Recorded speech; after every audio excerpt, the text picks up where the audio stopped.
Baik, dia betulnya kita pergi mengaji bagian ni, bagian sunnah.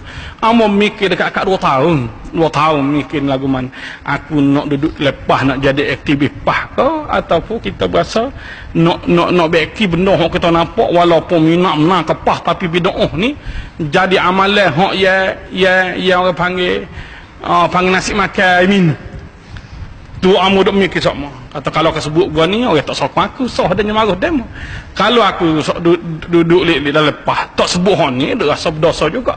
Kerana barang bidah ni tak kira apa amnu tu yang marah belaka. Dah gitu kan. Dia dah kata excuse lah for you pasal you our friend our tak gitu kita bahasa mana dimaafkanlah pasal dak.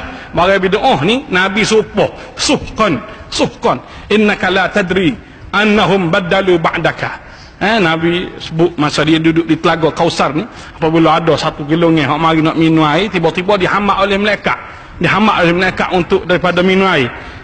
Nabi kita sebutlah umat aku tu, malaikat sebut innaka la tadri, mu tak tahu Muhammad, annahum badalu ba'daka, puak-puak ni walaupun dia umat kamu mereka ubah agamamu pah pada mu mati hok mu tak ajarnya pakak buat, hok mu suruhnya tidak pakak buat.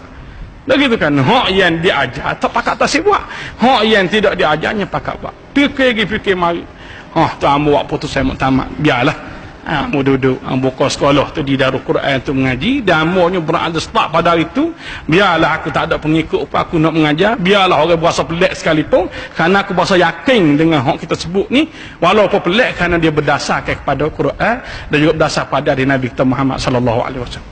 Bukan nak buat benda pelik. Mungkin ada lagi orang lain yang pelik, tok guru supi pelik. Nak gitu kan. Amogi di Mauninga yang di Pertua MPKB, betul lah. Di mana weh? Betul eh?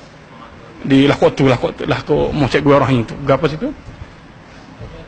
Tengah Keladi. Pak Sopi kata mati kuat kemarin bangun yang besar kemarin hak baru buat. Bangun yang besar pelik lah tapi pelik. Macam-macam amo diberitahu mengenai pelik dia tu.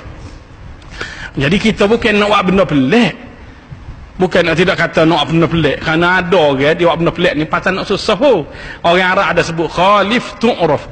Mu buat benda pelik, mu akan dikenali. Nah gitu kan. Mu akan claim. Dak. Pelik kita ni bukan setakat pelik, tapi lebih daripada pelik tu, iaitu kita nak benda yang kita buat ni belaga, muwafiq, selarah dengan hak tuntutan Al-Quran dan juga tuntutan Nabi kita Muhammad sallallahu alaihi wasallam. Kita nak benda kita buat ni benda nyata, ada nah. Kalau tak ada nah, kita tak boleh buat kalau sekiranya melibatkan agama. Hak nak melibatkan dunia, nak kapal terbang kau nak bergotu, nak berani buat jelah. Dah bahasa nelan dah bahasa gagah. Tapi masalah agama, kita nak dasar kepada nah. Jadi hasil daripada itulah ambo sendirinya berasa mujur juga adalah keadaan kita habis mengaji. Pah ni benar dan kita betul lah ada sedikit sebanyak bolehlah pandai nahu mubtada khabar ni kita util lebih kurang amo sebut ni kita bahasa penuh yakin, dan dalam keadaan begitu kita juga nak sebut bahawa walaupun pelik benda tu memang telah dijamin oleh Nabi kita Muhammad sallallahu alaihi wasallam.